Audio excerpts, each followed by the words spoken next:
Now, this is crucial. As you see, this goes, it goes to the coaches too. We are not the boss.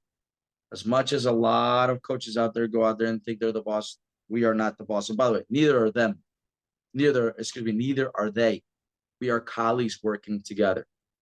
Okay? So you saw this earlier. Being respectful to you, the player, the family, and friends of the player. We have to be respectful to them. Remember how we said they have to be respectful also for the opinions of the coach and the training partner? Well, we have to be respectful for their opinion. If a player says, look, coach, I'm not feeling it, I don't understand, you talk to them. In the end, of course, we are the ones with the expertise. This is why they hire us, but you have to be respectful of their opinions and their feelings. You have to make sure that we are positive towards them, the player. The negativity cannot happen. We've talked to both of you guys about this. There's no such thing as positive criticism. Those are oxymoronic. They don't work. There's constructive feedback. I'll share with this. I got to find it. This came out the other day. I thought it was wonderful. It was beautiful to hear. Athletes who hear positive encouragement or affirmation are learning 30% faster than an athlete that gets negative reinforcement. It's a huge stat. Because once we hear things that are positive, we start releasing chemicals, especially dopamine, that wants us to try harder and to work harder. We hear negativity, we start to now secrete other chemicals that want us to shut down, because then we're fearful of what the consequences are going to be. Same thing with coaches, because this happens, and coaches, you see this all the time. We have to keep our personal problems aside. Also, we cannot bring our personal problems on the court. You pretty much see it's not cut and paste, but it's pretty much cut and paste. Okay, we just substitute, of course, from player to coach, but we put all these things in there. One of the biggest things also is to make sure when it comes to the coaches is the preparation. We have to make sure we're prepared before the practice. Okay, so again, we go through this whole entire contract. You see the schedules. Okay, as we were talking about earlier, you put in the schedules down so they have an idea. Okay, option one, option two. This is what we did with the players. So they started, again, we give them two options. They choose. At the end, the player and the coach, it's a relationship that is like this. And the standards that you have for the player should be very, very high. But the standards the player should have for the coach also need to be extremely high. So at the end, the standards have to match each other. Like I said before, it cannot be coach is on top, players on bottom. It cannot be the players on top, the coaches on the bottom. It cannot. We are on the same level. As I said also earlier, we're colleagues. We are partners. One is not the boss and one is not the employee. We are both employees in the same company, our project. So those signatures have to be together. All right, so how do you introduce the contract? Because you say, well, we have a character contract. Right away, the player might say, well, I've never signed one of these before. Okay, how come I need to do this? How would you introduce a contract for them? You know what the two most dangerous words when it comes to trust are? You know how easy you can break trust? You know what are the two most dangerous words? You hear this and you should run. The moment you go out there and someone says, and by the way, we've all been in business dealings before, let's face it, all of us, where we've gotten signed into a contract, we've gotten into an employer, okay, we've gotten into another coach, even when we were juniors, and said, no, trust me. Well, and something as simple as this is, even if you go out there and you know someone for years, the way you introduce the contract and say, look, this is protection for you and for me too. How come? I forget things. If we have things in writing and black and white, it's very easy to go back to them. So if we go out there and say, I'm supposed to be at practice setting up 15 minutes prior, and I'm setting up right on time when the practice starts, then the player can remind the coach, say, coach, we signed something in 15 minutes. Oh, you know what? My fault. Or next time you sign the contract, the next year, say, hey, look, you know what? 15 minutes is not going to work. I need 5 minutes and I'll be ready before practice. And you can change it, but it's clear for every party. Okay? You want to make sure you have things written down so you can go back to them and review them, because we forget. And that's easily that you sell it to the player. Hey, I forget. And sometimes you're going to forget too. So this helps us just remind ourselves. That's how you introduce it. How do you implement it? This is done before there's any money exchanged. This is done before there's any money exchange. Again, this is the profile now that matches your profile with their profile. Now it's matching. Then you can take the money in. Okay, but you don't get paid and do a business deal without understanding who you're dealing with. You implement this contract before you even take money in, because part of the contract is going to be, for example, we're working together starting March 1st. You're paying February 29th of this year because it was leap year. Every single month you're paying by the last day before we start the next month. You're paying full by the last day of the last day of that month. For example, both of you are going through certification. Okay, Abby, you saw this the other day. Rohan knows this. We don't do anything until you guys pay. Period. As much as I care about both of you, at the end it's clear it is business in this aspect. Okay, so you want to make sure you're very clear with all of this. What happens when the contract is broken? Right? To be very frank with you, this is going to happen at some point with Shambhu is a young man. Okay, not to say that the old man cannot make mistakes. I'm sure at some point I'll make a mistake too. For the first time, what you do is say, hey, remember the contract? Yeah, remember this? Yeah, coach, man, my fault, my bad. Or hey, player, my fault, I messed up. It's fine. It happens. The second time, you have a formal meeting. You bring the contract out, the contract they literally signed, and you present it to them and say, hey, what's going on? This is the second time you've broken the contract. What's going on here?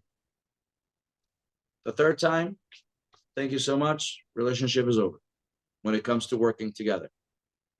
That's it. Simple.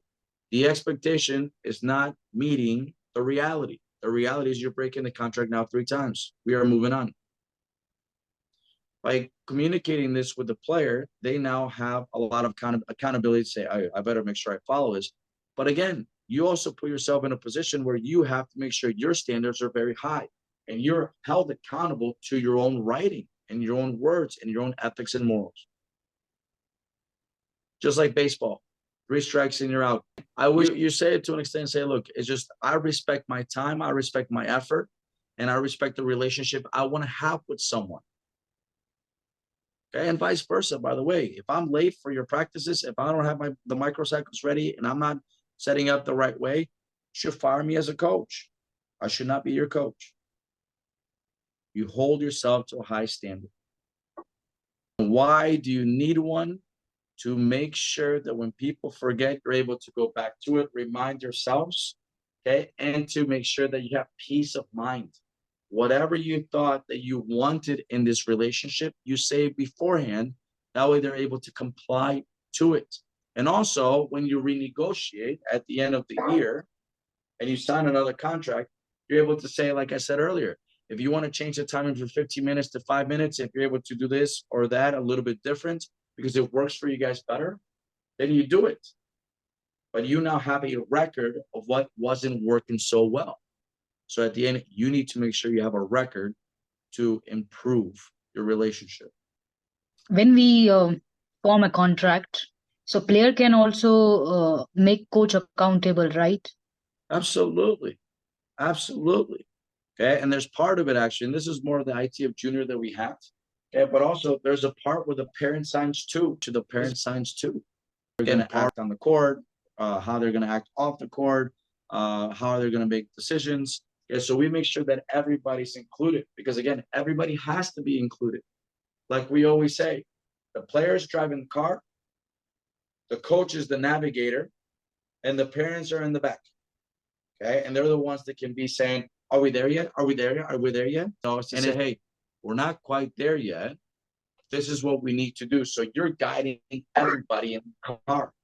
Now, the player decides how fast they're going to go or slow, depending how they acquire the skills and how we navigate them. But it's our job to navigate all parties. not to exclude parties. So we actually make parents sign contracts also. And what if the coach not able to fulfill his promises as per the contract?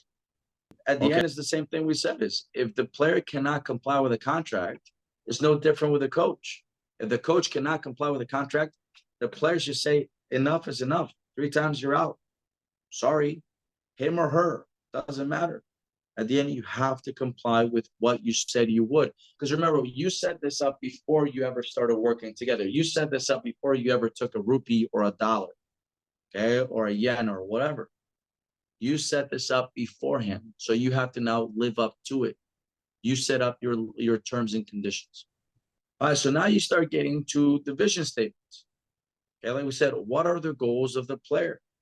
The player now has told you kind of what he wants or she wants when it comes to the times, what the practice should look like, but also you have to talk about what their goals are going to be. You know, maybe they want to go pro, maybe they want to go to college, maybe they want to go out there. And I know we're talking about more ITF players, so they have very high goals when it comes to tennis itself. So you want to make sure you understand what their goals are. You have to understand and you have to interview the parents. Okay, we did this actually. We had extensive interviews with Shamuk's parents. I talk to the parents all the time. The parents don't actually think that I interview them because again, the conversation is so friendly or whatnot. But it's an interview. You know, who talks more, mom or dad? Who talks louder, mom or dad? You know, who calls me more, mom or dad? Okay. Um, you know, I met Shamuk's sister through the phone. Again, siblings. What is the relationship between the siblings together? So you start getting all these information, and also you ask him what is the goal that they have. Well, the goal right now for Shambuk, which was great, was, hey, coach, we just want to make sure that he gets, you know, more disciplined, that he becomes, you know, the best tennis player, of course, he can be, like every other parent, and he starts making the transition between juniors and seniors, because right now he's got 2 years before he really has to make that transition fully, but it's coming. What are the goals of the coach? My goals for Shambuk, right, are to help him make that transition. I share the same exact goals that he has, but also his parents have. So we're all right now aligned. So it's a very powerful and a very strong relationship. All of us match, are there discrepancies? Is this what it looks like? The player, of course, like we said, being the biggest part of it. Okay, the coach really being the next part, because again, I'm here with him all the time. Okay, and of course, the parents also in there. They're critical. They're a nucleus to this whole thing as well, because they need the emotional support. They're given, of course, the finances, and again, they talk to them every single day, as they should, as they should. So we all are all in this together. Or does it look like this? Because at the end, a lot of relationships look like this, where the player is really stuck in the middle because they share the goals of a coach, and they also might share the goals of the parents. But the goals of the coach and the parent do not align. Whether the parent wants the player to win all the time and the coach understands that they don't. Or, for example, the parent might want the child to be happy and to learn, but the coach wants the child to go out there and they want to punish them and they want to, you know, same thing, they want to win all the time. Okay, well, they don't align. Period. And the player at the end, the unfortunate part is start getting in the middle and they start ripping the player apart because he has to choose one side or the other. Okay, fortunate or not, the player will choose the parent every time. The question is when. Again, it's the parent. They're stuck with the parent to an extent. Okay, so we have to make sure that before you ever engage in a relationship, that the goals are all aligned like we had here. This is the best case scenario. This is the worst case scenario. If the goals of a player and the parents are different, maybe parents expect something different from the player, and player wants something else. Absolutely. And that's what we said, is this is why you do the interview with the parents. And you sit down with them and you get their goals. And you help to educate. Because look, there's 2 aspects to it, Abby. There's parents that have been through a process like this before because they've had children that have gone through the same sport or other sports, or the parents themselves have gone through the sport themselves. Okay, maybe they were athletes when they were younger and they've gone through this process. And also you have parents that have never gone through this. At the end, it's your job to educate the parent on what it's going to look like, okay, what the vision is, and you give them an idea, of course, of the mission, which we'll talk about here later, okay, the mission. That's all you can do. And let's just say their goals do not match the player. Guess what? The relationship is not going to work. You have different philosophies. If you have two different philosophies, it's not going to work. Okay. And you're not there to necessarily fix it. You're there to educate, and hopefully they understand where you're coming from and start going towards your side. And your job is to continue that education. But at some point, like we said, is at the beginning, if you see that the philosophies are so far apart, it's not worth your time. At the end, the relationship's going to break down at some point, anyways. Might as well not even engage in the relationship. It's unfortunate for the player to miss out on a great coach, but at the end of the day, it's also important for you to work with the people you want to work with. Questions on that? Suppose the player just wants to play for fun, and then, but the parents' goal is to make them the international player, and they put too much pressure. Then how will you help? Well, it's such a great question, right? Because it brings up a couple of things. One of them is every player should play for fun. Every player should play for fun. Okay, Rohan has been on the court with me with professional players. Right, Rohan? It's fun. I mean, we enjoy our time. We put them in scenarios that they're games. At the end, let's face it, we're all just playing a game. The question is who can play the game better than the other one. That's it. It's no more, no less. Okay. So if you're having, think about what I said earlier, is if you're having fun and you get some positive affirmation, you're learning 37% faster anyways. So it should always be fun. Now, fun, through a definition that we use, are two things. One of them, they're working hard, okay? Because at the end, we work hard, we feel like we accomplished something, but also they're acquiring, okay? They're acquiring a new skill, or they're making their skill better, okay? Once a player leaves the court, feeling those two things, they're having fun, okay? And it's progressive.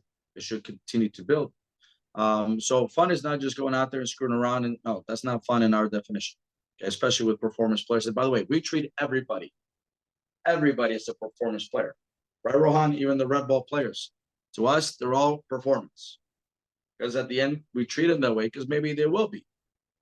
Okay, so again, they go out there, they're having a good time, okay, in the sense that they're working together, they're laughing, they're laughing, they're learning how to work together and socialize, but they're acquiring new skills, or they're making the skills they had already better. That's fun. Now, if a parent, like we said, is if the player goes out there and they're not really on that route, and the parents already saying, I want to, because you're right, I've heard this before verbatim. I want to make him the next Wimbledon champion. I want to make him the next number one. Right away, a red flag should go up. And you say, okay, how do we intend to do this? So again, listen to my words. We intend to do this, compared to what the parent might say, well, I want to make. And see if they start repeating and talking like you, or if they're still stuck in I, the first person, I want to make them. Because then you say, you know what, this might not be worth my time. Might not be worth, it's not worth your time. Okay, if you have someone that's so controlling and they now feel like they're the nucleus, remember how we went back, they're the complete nucleus, okay, then we have an issue. So the player first, and the parent plays such an important role, but they are a supportive role to the player. The coach is a supportive role to the player, not vice versa. Okay. So if somebody comes up to you and says, I want to make him the next champion, the red flag should go off, and you should start understanding, okay, that this might not be the person for you. You need to continue asking questions, and asking questions with the words of we and us and the process, and listen to them to say, are they still saying I and me and results? And if they are, that's where you say, Abby, this might not be the program for you.